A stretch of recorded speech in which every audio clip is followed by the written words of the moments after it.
On BaseballImage, we've had a lot of change in the game, Manfred said of trends in the signing of free agents. People think about players differently. They analyze players differently. They negotiate differently. CreditCreditSteve Mitchell, USA Today Sports, via ReutersWEST Palm Beach, Florida. Manfred reported to spring training ready to play defense.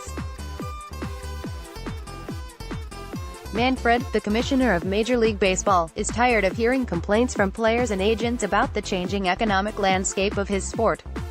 In a news conference on Sunday, he suggested that players get over it, and that most of the unsigned free agents are not very good. Anyway, there are 11 players that had a WAR above 1.0 that are unsigned, Manfred said, referring to wins above replacement figures used by MLB.com. I believe that, just like last year, that market is going to clear at some point in the next few weeks. Those players are going to get signed. Do I wish, if I had my way, that Scott Boras or Don Lozano, whatever agent, would find a way to make a deal with some club sooner rather than later? Yes, I do. But we negotiated a system that allows a market to operate. Boras represents outfielder Bryce Harper. Lozano represents infielder Manny Machado. Both players are 26 years old, with 10 All-Star selections between them. They were still unsigned on Sunday, with dozens of others, 9 of whom have a WAR above 1, Jose Bautista, Clay Buchholz, Carlos Gonzalez, Gio Gonzalez, Marvin Gonzalez, Dallas Keuchel, Craig Kimbrell, Jose Iglesias and Denard Span. Teams have stopped spending like they used to, and only one free agent has signed for more than $68 million this winter, starter Patrick Corbin, who got a 6-year, $140 million deal from the Washington Nationals. Gone are the days that a player in his 30s could get a 10-year, $240 million contract, like the one Robinson Cano got from the Seattle Mariners before the 2014 season. I'm surprised, Cano, who was traded to the Mets in December, said on Sunday. I would say every baseball player is shocked. They shouldn't be, Manfred insisted. Instead, he suggested, players should recognize that they are now valued differently by a data-driven industry less prone to the emotional decisions that once drove salaries ever higher. I think it's important to remember that the Major League Baseball Players Association has always wanted a market-based system, and markets changed, particularly when the institution around those markets changed, Manfred said. We've had a lot of change in the game. People think about players differently.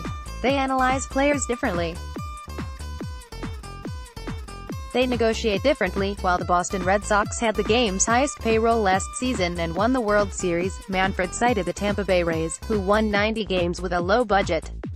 That did not translate to big crowds. The Rays finished last in the American League in attendance, but Manfred said it proved that spending does not equate to winning. The process of putting together a competitive team looks a little different, he said.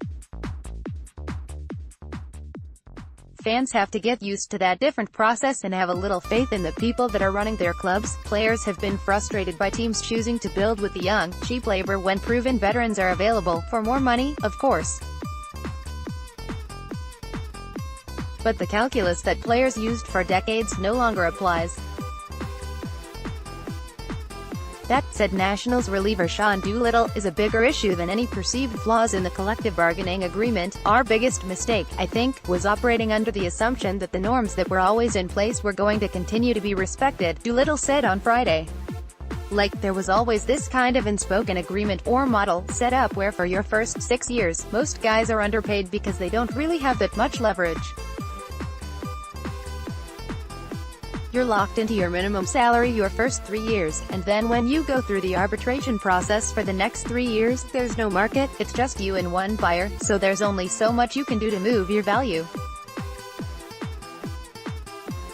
But then you make it up on the back end in free agency. Most players have stopped short of claiming outright collusion, the illegal tactic owners used to suppress salaries in the 1980s.